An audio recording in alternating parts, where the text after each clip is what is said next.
Hi friends, నమస్తే. Janasena party కామసేన పార్టీగా అయిందని ప్రతిపక్షం అయితే ఆరోపిస్తుంది. అయితే జనసేన సభ్యులు కానీ, జనసేన నాయకులు కానీ ఇలా లైంగిక ఆరోపణలు ఎదురైన తర్వాత జనసేన పార్టీ ఏం చేసిందంటే సస్పెండ్ చేసింది. ప్రతి ఒక్కరిని సస్పెండ్ చేసింది.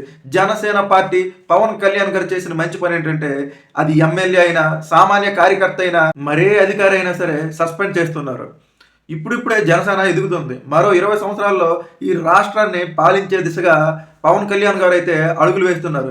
కానీ ఎమ్మెల్యేలు, మిగతా సభ్యులైతే ఆ పార్టీని వాళ్ళే తొక్కుకునేలా చేస్తున్నారు. ఎంతలంటే ఈరోజు రైల్వే కోడూరు ఎమ్మెల్యే అరవా శ్రీధర్ లైంగిక ఆరోపణలు ఎదుర్కొన్నారు. అయితే ఈ విషయంపై పవన్ కళ్యాణ్ గారికి మీడియా ప్రశ్నిస్తే సమాధానం చెప్పలేక వెనక్కి వెళ్ళిపోయారు. అంటే అంత స్థితిలోకి అయితే దిగజారుస్తున్నారు కొందరు ఎమ్మెల్యేలు, అధికార ప్రతినిధులు. అయితే ఇప్పుడు వరకు జనసేన ప్రభుత్వం ఎంతమందిని సస్పెండ్ చేసిందంటే, మొదటిగా ప్రముఖ కొరియోగ్రాఫర్ జానీ మాస్టర్ని అయితే తన అసిస్టెంట్ కొరియోగ్రాఫర్పై లైంగిక ఆరోపణలు ఎదుర్కొంటే వెంటనే సస్పెండ్ చేశారు. ఆ తరువాత కిరణ్ రాయల్ పైన ఇలాగే లైంగిక ఆరోపణలు వస్తే మరి ఏం మాత్రం ఆలోచించకుండా వెంటనే సస్పెండ్ చేసింది జనసేన పార్టీ.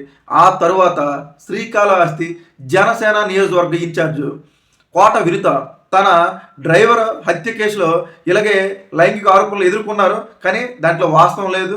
ఆ తర్వాత అక్కడ లోకల్ ఎమ్మెల్యేది ఈ కొంత పాత్ర ఉందని ఆరోపణలు వచ్చాయి. మరి దాంట్లో ఏ మాత్రం కూడా పరిశీలించకుండా వెంటనే కోట వినుతను కూడా సస్పెండ్ చేయడం జరిగింది.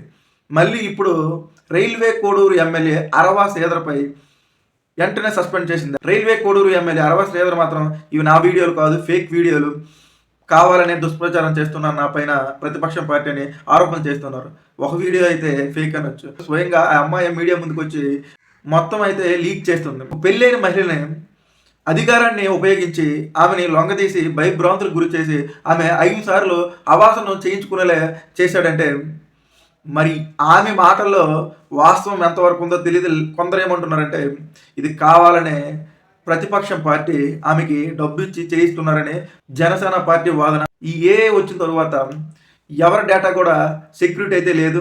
ఎందుకంటే ప్రతి ఒక్కరిది కూడాను హ్యాంగ్ చేసేస్తున్నారు, డేటా మొత్తం లాగేసుకుంటున్నారు. ముఖ్యంగా అధికార పార్టీ ఎమ్మెల్యేలు, లేకపోతే ప్రతిపక్ష పార్టీ ఎమ్మెల్యేలు, ఈ పార్టీ వారికి సంబంధించిన వాళ్ళు, ఆ పార్టీకి సంబంధించిన వీళ్ళు కావాలని డబ్బులు ఇచ్చి హ్యాకర్ల చేత మొత్తం డేటా మొత్తం లాగేసి వాళ్ళనైతే ఒక అమ్మాయిని అయితే క్రియేట్ చేసి ఎవరు లింక్ ఉందో ఆ అమ్మాయితో అయితే డబ్బులు ఇచ్చి ఇలాగ మ్యాన్ హ్యాండిల్ చేస్తున్నారని క్లారిటీగా అయితే అర్థమవుతుంది.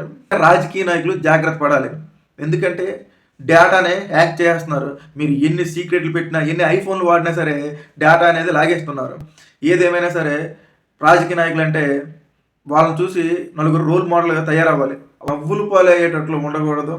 ఇలా వరుసగా జనసేన నాయకులు లైంగిక ఆరోపణలు ఎదుర్కొన్న తర్వాత జనసేన నాయకులకి పవన్ కళ్యాణ్ గారు ఒక మీటింగ్ ఏర్పడి వాళ్ళకి కౌన్సిలింగ్ ఏమైనా ఇస్తాడేమో చూడాలి. మరి ఇలాంటి మరిన్ని ఇంట్రెస్టింగ్ వీడియోస్ కావాలంటే నా ఛానల్ లైక్ చేయండి, సబ్స్క్రైబ్ చేయండి.